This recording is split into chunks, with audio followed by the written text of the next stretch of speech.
you know, when you are in love with someone and you think they're so talented and creative in so many ways, there's that kind of it can blind you to maybe the realities of like how talented some how far it would something be. should It's go. difficult, like if you do enjoy the art of someone.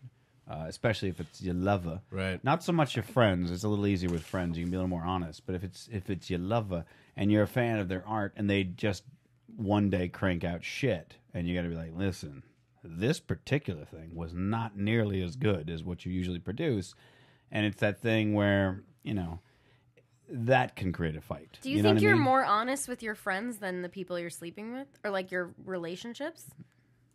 In some ways, yeah. In some ways, no. I disagree. I think I'm probably. I don't know. You would say you are more honest. I think that with my partner. Brutally honest with my boyfriend. We are to each other. We write together, so like we're both. Oh, you both comics. I mean, we do what? kind of get we've been writing other stuff. We're writing a TV show and a movie together. Okay. He's very funny, but he never did stand up, and he always says to me, like, sort of to goad me. He'll be like, "I've been thinking of getting on stage and doing an open mic," and I'm like, "No, please, God, don't do that." But that's in one of the ways in which I'm brutally honest with him. Well, I'm yeah, like, "No, I that's don't think fair. it's your thing, buddy." Which I actually feel like is a favor a lot of people don't do to people in their life, which the world would be much better for. If we could just snuff out people's like stand-up dreams before they ever get to stage, because honestly, well, I don't know. Everyone sucks so hard. No, in the beginning. no, though that's like I feel like we've reached a place where about 30, at least a third of people on stage right now are just people who should be reappropriating money to therapy and paying someone to listen to them. And because there's no actual show or progression of craft there at all. So I'm just saying, like, there should be someone concerned in their life who's You mean I can go somewhere and get my ego stroked for freezies? Yeah, and exactly. some people will pay me. Right. Awesome. This is great. Yeah. Right. So like, I feel like I wish there was more people who, because I've seen it happen before, and it makes me seethe because I'm like, of course this fucking person. You could never be you're just a fucking orthodontist. You know what I mean? Like Right. you would never want to be a I mean, stand-up friends comedian. of mine, that I've known that have said that. I'll say, listen, I'll find a way to book you a show. Like, I'll put you on a show that I'm doing. Right. You bring out some people, whatever the fuck have you. Right. But I'm just letting you know I will be brutally fucking honest. Right. And like, if I think that like there's no room for improvement, I'll just tell you. So you need to be prepared for that. If you're not, don't get on stage. It's like crossing over into a new realm of life almost. I guess in regards to, relationship versus friends, as far as that honesty, I think I'm probably more emotionally honest with partners, definitely. But I think when it comes to criticism, probably less so with the partners. You're more willing to give friends a pass, you'd say? No.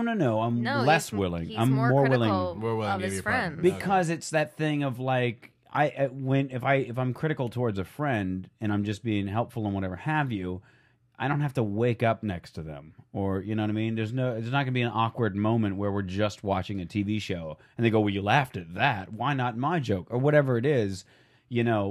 They're going to see me all the time. Whereas a friend, it's like, it's not the same thing. It's the same kind of deal as like, when I get down to, when I think about like open relationships or closed relationships and monogamy and cheating and things like this, it's that thing where I go like, if I call up any one of my friends and I'm like, dude, I had sex with this really attractive woman the other night, great, high fives, let's go have a drink, whatever, tell me all about it. You don't say that to your girlfriend. So as a for instance, because there's no judgment on behalf of the friend. The friend's just like happy because you're happy. You know what I mean? It's that true love kind of thing. When you talk about true love, it's like if you truly love somebody, all you really want is for them to be happy, even if it has no benefit to your life and whatsoever. In fact, even if it's detrimental to your life. If a friend of yours says, listen, I'm moving out of the state because I got this job offer. It's what I've always wanted. You're going to be sad that you'll miss them, but you wish them well. You won't get into a fight of, what about us? No selfish impulses or anything. But if you're with a partner and you go, listen, there's this thing in New York, and they're like, I don't want to move to New York. And you're like, well, it's really got nothing to do with me, does it? And it's that kind of thing where you got to be like, well, I'm sorry that, this is going to have to end then, because I'm not going to not do that just because you're fucking butthurt about it. I feel like Katie's got a lot of thoughts. Please. Well, I guess I just feel like that's okay because you take that on when you get into a relationship. You sort of Absolutely. take on the we over me. Sure. And so Which is why I'm usually not I'm anyone. not sure, The we over me. but I sort of I'm an incredibly selfish person in that regard. no, I don't really feel like I have. I mean, I guess because of where we live and stuff, I guess I know a lot of people who might take a friend's success as like as a failure of their own in some way. Do you know what I mean? And that sort of bitterness. But I don't know. I think if you said like you don't have to wake up next to the person if you give them some sort of critique, but I think if you're thinking about waking up next to that person for the rest of your life, then there is an element of like wanting that person to be the best them that they can be. And that might be a little bit selfish because you're like, I want to be with the best version of this dude. I understand. But you know what I mean? So I think pushing Right. each other, I feel like my boyfriend and I push each other more than I would ever push my friends. I ask my friends tough questions sometimes and like try to get them to think about stuff, but Sure. I don't think I'm as critical. I think the difference is that I see you've what you're saying. you've also if you've got the difference between say close friends versus someone who's a more intimate kind of partner. There's also a certain People you fucking. for instance, Just trying to get. you could have some celibate peoples out there that are just waiting to get some coitus on. You know what I'm Yeah. saying? We got some celibate Riffalonians. That ain't a relationship. That's Okay. friends that sleep in bed together. Hey, Oh, that's okay. Just cuddle up. see, Look, I've done There that you with go. male You- friends. I would never say celibate that we were Riffalonians, in a you've got a relationship friend together. in Katie. My point though is that I feel like you're also kind of the point where I think it's less of being selfish if you're in that kind of partnership with someone where you want the best version of them because you're giving them the best version of yourself.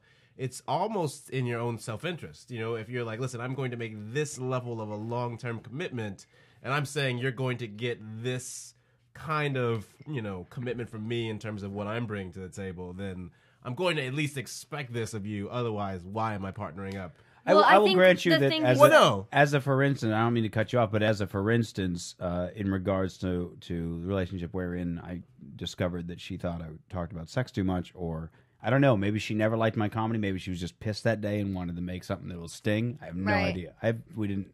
We didn't have that conversation. I was just Probably kinda the latter. I feel like if it was the former, she wouldn't be with you. yeah. Well, we weren't together at that time, so I mean, we were in the middle of we were mid breakup, but it was a family reunion. It was just before my Oh, so mom she was passed just away, rubbing so some it was salt like in the wound. probably so. But I'm just saying, regardless. We carry lots of salt around us, ladies.